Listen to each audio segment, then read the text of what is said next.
வணக்கம் நண்பர்களே. இன்று இந்த வீடியோவில் நாம் பேசப்போகும் விஷயம் ஒரு கவிஞரைப் பற்றிய சாதாரண விவாதம் இல்லை. பாரதி தமிழின துரோகி, பாரதி பார்ப்பனியர், பாரதி திராவிட எதிரி, இப்படி சமீப காலமாக சில அரசியல் மேடைகளிலும் சமூக வலைதளங்களிலும் அடிக்கடி சொல்லப்படும் ஒரு குற்றச்சாட்டு. ஆனா, ஒரு மனிதனை அவன் பிறப்பால் மதிப்பதா, அவன் சிந்தனையால் மதிப்பதா என்று உணர்ச்சியில்லாமல், அரசியல் கோஷம் இல்லாமல் ஆதாரத்தோடு இந்த கேள்விக்கு பதில் தேடலாம்.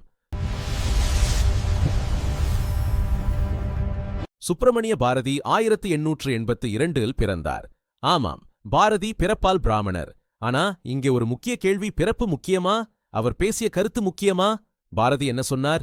சாதிகள் இல்லையடி பாப்பா, எல்லா உயிரும் ஒன்று. அது பிரிட்டிஷ் ஆட்சி முழு அதிகாரத்தில் இருந்த காலம். சாதி, மதம், பெண்கள், மொழி எல்லாமே கட்டுப்பாட்டுக்குள் அடக்கப்பட்டிருந்த காலம். அந்த காலத்துல ஒரு பிராமணன் இப்படி சொல்றது புரட்சிகரமான துரோகம் பார்ப்பனியத்துக்கே. அவர் சொன்னது சாதி வேறுபாடு, மனித விரோதம், கோவில், கல்வி எல்லாருக்கும், உயர்வு தாழ்வு பொய்.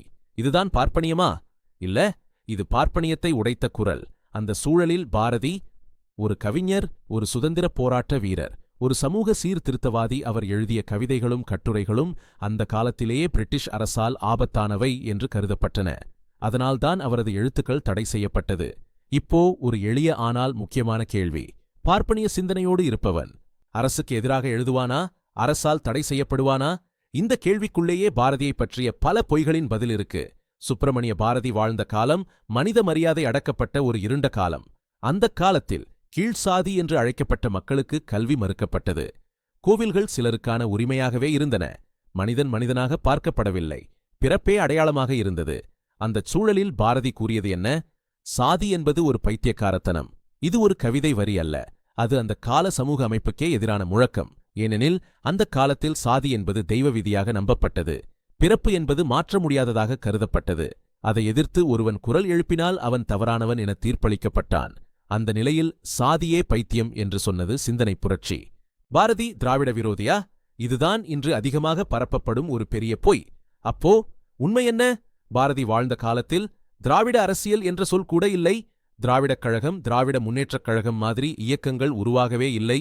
அப்படி இருக்க பாரதி எப்படி திராவிட விரோதியாக இருப்பார்? பாரதி என்ன சொன்னார் தெரியுமா?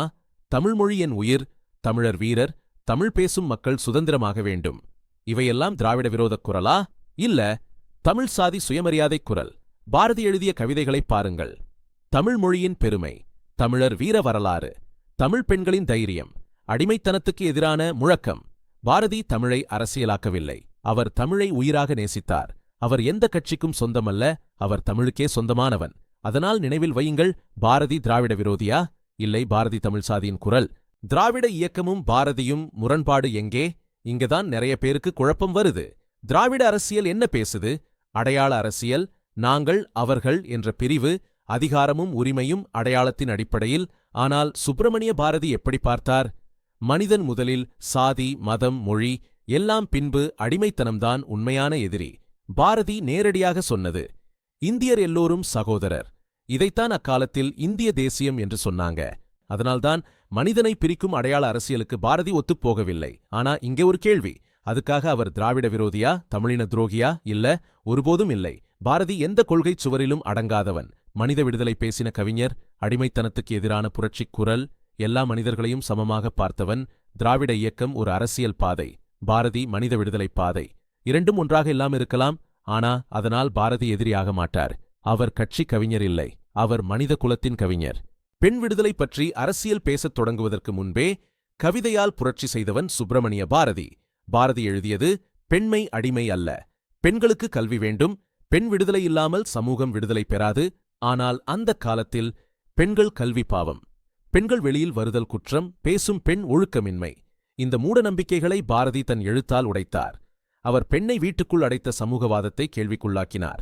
பெண்ணை அடங்க வேண்டியவளாக அல்ல, சிந்திக்க வேண்டியவளாக பார்த்தார். இப்போ ஒரு கேள்வி: இது பார்ப்பனிய சிந்தனையா? இல்ல, இது காலத்தை முந்திய சிந்தனை, சமூக வடிவத்தை உடைக்கும் குரல், உண்மையான புரட்சிகர எண்ணம். அதனால்தான் சொல்லணும், பெண் விடுதலை பற்றி பாரதி பேசினது அரசியல் வருவதற்கு முன்பே, மனித நேயத்தின் அடிப்படையில். திராவிட இயக்கத்துக்கும் பாரதிக்கும் என்ன மோதல்? நேரடி மோதல் எதுவும் இல்லை. ஏனென்றால் சுப்பிரமணிய பாரதி 1921 மறைந்துவிட்டார். திராவிட அரசியல் இயக்கங்கள் சுயமரியாதை, திராவிடக் கழகம், திராவிட முன்னேற்றக் கழகம் அதற்கு பிறகுதான் உருவானது. அப்போ இந்த மோதல் எங்கிருந்து வந்தது? இது நபர் மோதல் இல்லை, இது சிந்தனை மோதல். பாரதி என்ன சொன்னார்? மனிதன் முதலில், சாதி, மதம், மொழி எல்லாம் பின்பு, இந்தியர் எல்லோரும் சகோதரர். தனிநபர் விடுதலை. திராவிட அரசியல் என்ன பேசுது? அடையாள அரசியல், சாதி ஒழிப்பு. குழு அடிப்படையில் நாங்கள், அவர்கள் பார்வை, அரசியல் அதிகாரம். உண்மையான வேறுபாடு பாரதி மனித விடுதலை, திராவிட அரசியல் அடையாள அடிப்படையிலான விடுதலை. இதனால்தான் பாரதி சில அரசியல் கட்டமைப்புகளுக்கு அசௌகரியமானவனாக தோன்றினார். பாரதி இந்திய தேசம்னு சொன்ன ஒரே ஒரு சொல்லை இன்றி பெரும் குற்றச்சாட்டாக மாற்றி வைக்கிறதுக்கான முக்கிய காரணம் அந்த சொல்லை அவர்கள் பார்க்கிற இன்றைய அரசியல் கண்ணோட்டம்தான். உண்மையில பாரதி என்ன சொன்னாரு? சுப்பிரமணிய பாரதி இந்திய தேசம்னு சொன்னப்போ ஆரிய மேலாதிக்கம், ஒரே மொழி, ஒரே சாதி, பிராமண அதிகாரம் இதையெல்லாம் அவர் சொல்லவே இல்லை. பாரதிக்கு பிந்தியா என்றால் அடிமைத்தனத்துக்கு எதிரான ஒன்றுபட்ட மக்கள், தமிழ், தெலுங்கு, மராத்தி எல்லாரும் சமம், சாதி, மதம், மொழியைத் தாண்டி மனிதன் மனிதன். அதுதான் பாரதியின் மைய சிந்தனை. அப்போ ஏன் இப்போ குற்றச்சாட்டாக மாற்றுறாங்க? திராவிட அரசியல் பார்வையில் இந்திய தேசம் மைய ஆட்சி ஆதிக்கம், ஹிந்தி திணிப்பு, ஆரிய பிராமண அதிகாரம். இந்த இன்றைய அரசியல் அனுபவத்தை 100 வருடங்களுக்கு முன் வாழ்ந்த பாரதிக்கு ஒட்ட வைக்கிறாங்க. அதுதான் உண்மையான பிரச்சனை. காலத்தை மாற்றி பார்த்தால் அர்த்தம் மாறும். காலத்தை புரியாமல் பார்த்தால் மனிதன் கூட குற்றவாளியாக்கப்படுவான். பாரதி சொன்ன இந்திய தேசம் அதிகாரம் அல்ல, அது விடுதலை. இந்த வீடியோ உங்களை சிந்திக்க வைத்திருந்தால் லைக் பண்ணுங்க, சப்ஸ்கிரைப் பண்ணுங்க, ஃபாலோ பண்ணுங்க. உங்கள் ஆதரவு தேவை. நன்றி.